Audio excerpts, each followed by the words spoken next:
Hi everyone, my name's Chris Williams and welcome back to my listening project. Today our topic is called Bumper Car Mania. And as always, what we talk about relates to listening, particularly as it relates to listening to that inner sacred part of ourselves and using that information in our everyday life. Now, my car is behind me and there's a reason for that, and I'll talk about that in just a couple of minutes. But first, I wanted to ask you, have you ever been to an amusement park and ridden the bumper car ride? And the bumper car ride is one of those rides you go round and round in a car with other people, and the goal is to hit as many people as possible. So if I'm sitting in my bumper car, and as I go round and round, I'm going to continually be hit from the front, from the side, from the back. Well, sometimes I feel like in life, I'm in a bumper car, where I'm getting hit with life events from one direction and then another and another. And although the bumper car ride at the amusement park is a lot of fun, the bumper car mania that I experience in real life, not so much. And in fact, it can be downright agonizing. We all have circumstances in our lives.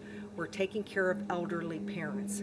We're in a job that is very difficult and stressful. We have our own health issues, which may or may not be getting better. We've overdrawn on our bank account. We're driving down the road and our transmission blows and we have to replace that part of our car. All of these kinds of things happen in everyday life, and we cannot stop them from happening, but we can manage them. And the idea is to manage them from a place of wholeness so that we're able to gain the wisdom that we have within us and then to use that in our everyday life so that our inner sense of being and what we know is right is connected with how we're conducting ourselves in everyday life. I have an example of this in my own life where a friend of mine was in the hospital, a very serious condition for many weeks, and I was visiting her almost daily for 2 to 3 hours a day. And I found it to be very stressful. She was suffering. I had other issues going on in my life, and it was very difficult and hard to do, but it was something that I wanted to do. I knew that I was pushing myself, and inwardly I was told, slow down, take it easy, this is a bit much right now. But I chose to ignore that and to push onward.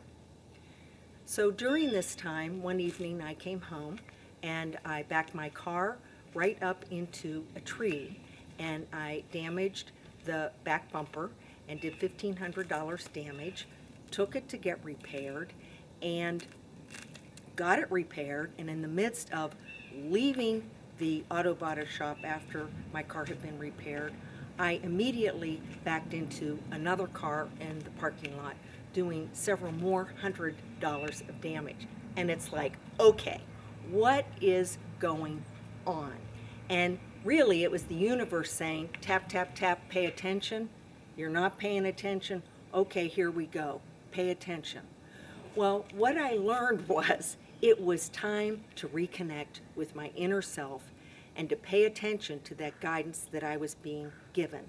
And this happens to all of us, so it's just a checkpoint to say, reconnect, what are you hearing, and what do you need to follow? Even though some of that advice that we get inwardly, we may not want to accept. It may be saying, think about this in a different way. Let go of certain things. Realize that the world continues without your direct involvement at all times. And so the bottom line to all of this is thinking about that this aspect of having an inner dialogue with oneself is actually not complex. And that if we look at this from the perspective of it can actually be as simple as breathing, checking in, listening to the guidance, and following outwardly in everyday life. And the more we're able to do this, the more we're able to see that this can be very practical and useful in our everyday life. As always, I thank you for being with me here today, As always, I say, this is my story. Now you take a look, if you so choose, at the bumper Car Mania in your own life and take a look at the many ways that you might want to listen to that inner guidance and then follow that advice in everyday life. Thank you so much for being with me, and may the listener and each of us grow and flourish.